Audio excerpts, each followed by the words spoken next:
Hello, welcome to this virtual launch of the Center for 5G Digital Building Technology under the Department of the Built Environment in the School of Design and Environment. It is regrettable that the lingering effect of COVID-19 has prevented us from hosting an in-person gathering, but nonetheless, this does not lessen the significance of this important milestone of an initiative undertaken by my colleagues in the Department of the Built Environment in SDE.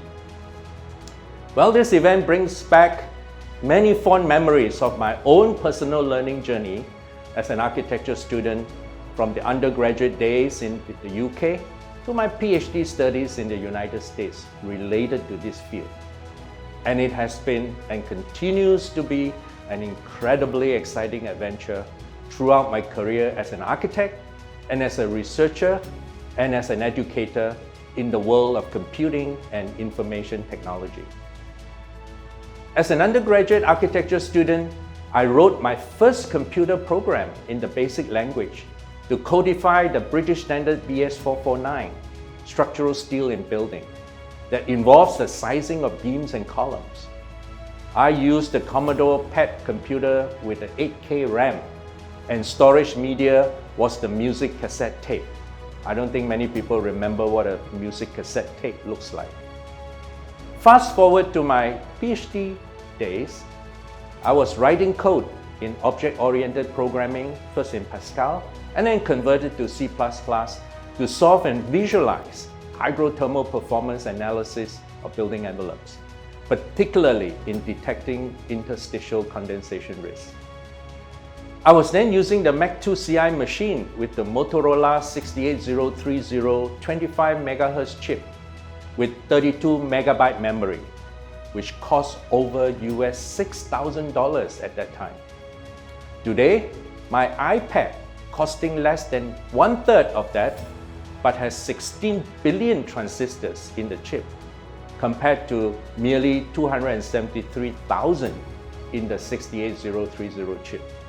And my iPad is 5G enabled. Moore's law is at play here. Similarly, Nelson's law applies to the phenomenal expansion of the internet bandwidth. Besides doing my PhD, I was also dabbling in network design, believe it or not, in the Intelligent Workplace project at the Center for Building Performance and Diagnostics in CMU at that time. CMU was one of the very first universities in the world to have a computer network on campus.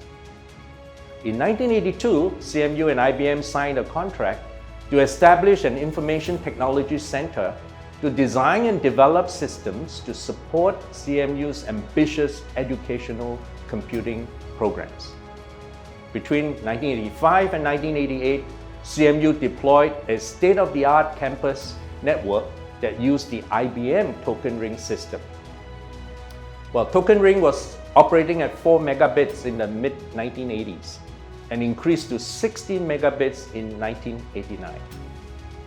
The early Ethernet network was unstable, and the problems were eventually overcome and became the industry standard till this day.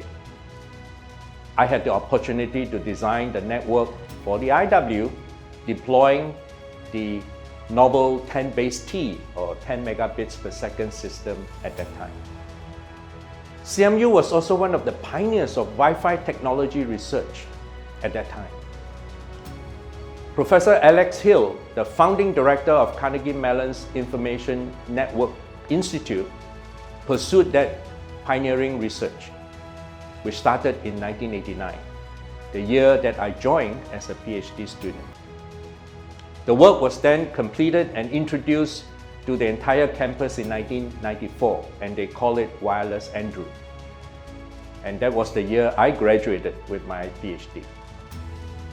Well, as we all know, the Wi-Fi technology was finally introduced to the public in 1997 through the Wi-Fi standard 802.11.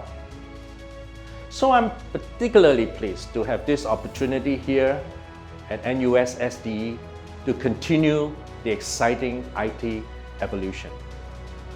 I really want to thank my colleagues at DBE for their tremendous effort and congratulate them for successfully setting up this 5G lab with strong support from SSG and SLA and the various industry partners, namely Techmatics, Hikvision, Mindpoint Eye, Verge Spatial, Gloden, CPM, Globotech, M1, Western, and Servo ISDN. And there are also ongoing research collaborations with JTC and Kajima. And I'm told Amazon AWS Cloud has also provided some support. Thank you all again very much.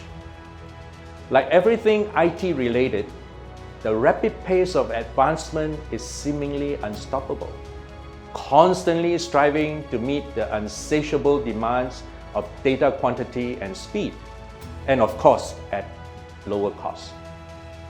There is no doubt that this technology will continue to revolutionize every industry in our country and will affect every aspect of our daily lives.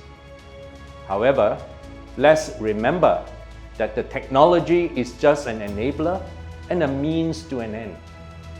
What we at SDE want to constantly remind ourselves and uphold the primary mission that we are in the business of educating and training professionals who will go out to industry to create sustainable, safe, and healthy living environments for the people.